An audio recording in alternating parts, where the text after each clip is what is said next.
actually from ShareLove.Fund, and this is going to be a 10-minute introduction on the Yoga Sutras. What are sutras? What does it mean?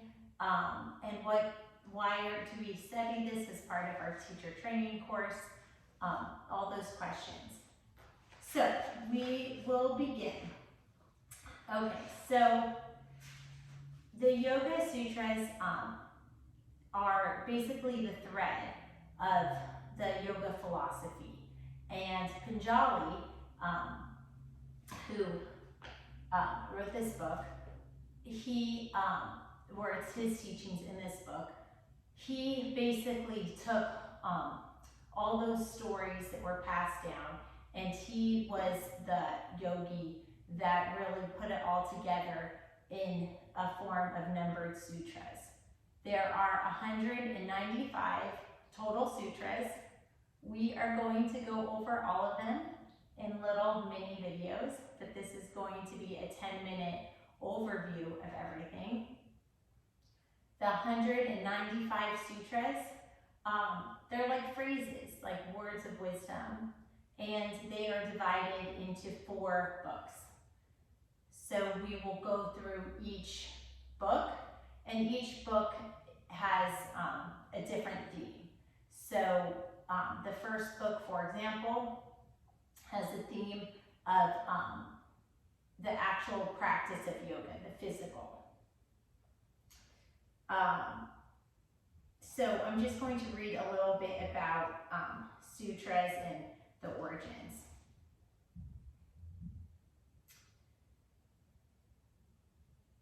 So basically, the reason the sutras came about is people, since ancient times and even today, were constantly questing to know more about our mind and our body and have self-mastery. And these sutras really come out of that quest for knowledge. Traditionally, the word yoga comes from the interest of expanding consciousness in mental science.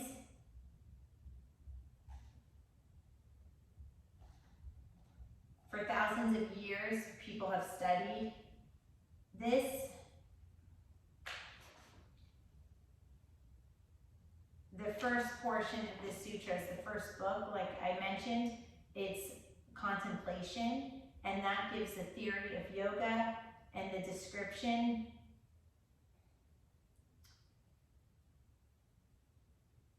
The second portion of the book is on the practice of yoga, and this section has a more practical nature. There are 5 basic steps to figuring out the traditional benefits of yoga, and we'll go through that. We'll also discuss the 8 limbs of yoga, and we'll think about the 8 limbs of yoga in terms of modern day ways of overcoming obstacles. We're not studying this philosophy as a religion or trying to impose ideas on anyone. We're learning about the yoga philosophy because, first of all, it's a requirement for the yoga teaching degree, and it would be great to complete this course and have earned a yoga teaching degree. Whether or not you choose to be a teacher, it can help get a job later and also just feel like a good sense of accomplishment. You can apply for a job in any field, but any employer likes that someone has self-mastery through the yoga teaching training course.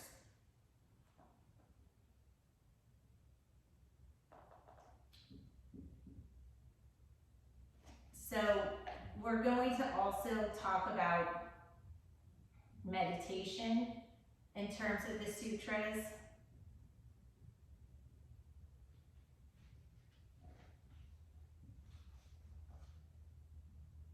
And the idea of peace and finding peace and harmony.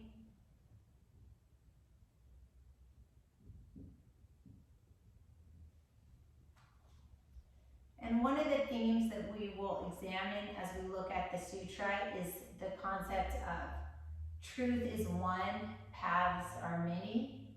And this idea comes back to the concept of what I was saying, where this is not trying to teach a religion or impose ideas. This is just an exercise in critical thinking for you to make your own ideas and thoughts about what resonates with you.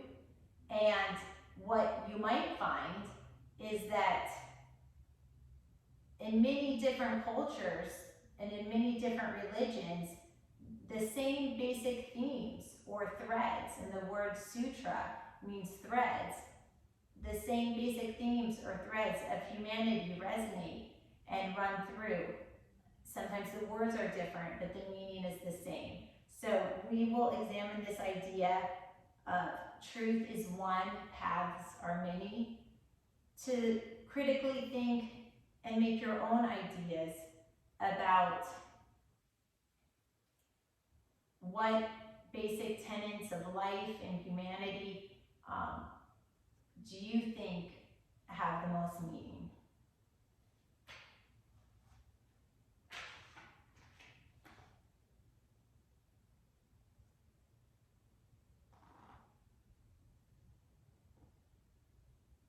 We will take a broad-minded approach.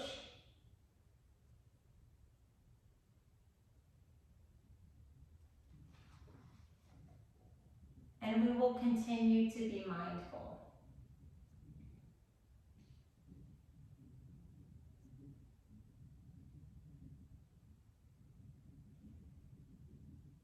This will be more of a personal growth exercise instead of an academic exercise, in the sense that when we examine the sutras, there's no right or wrong answer of what that sutra means to you, if you think that it resonates or not.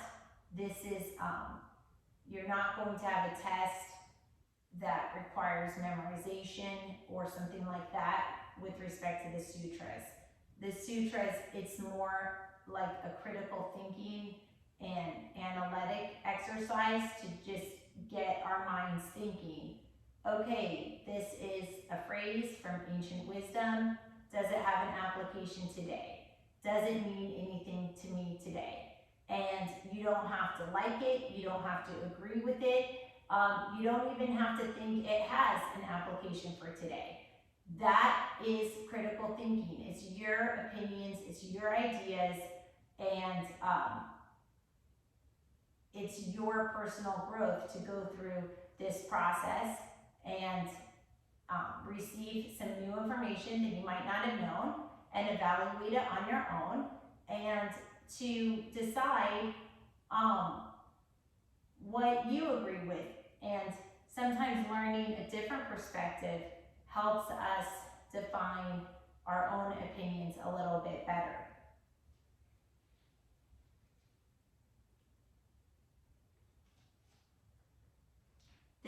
These sutras may also serve as inspiration to you,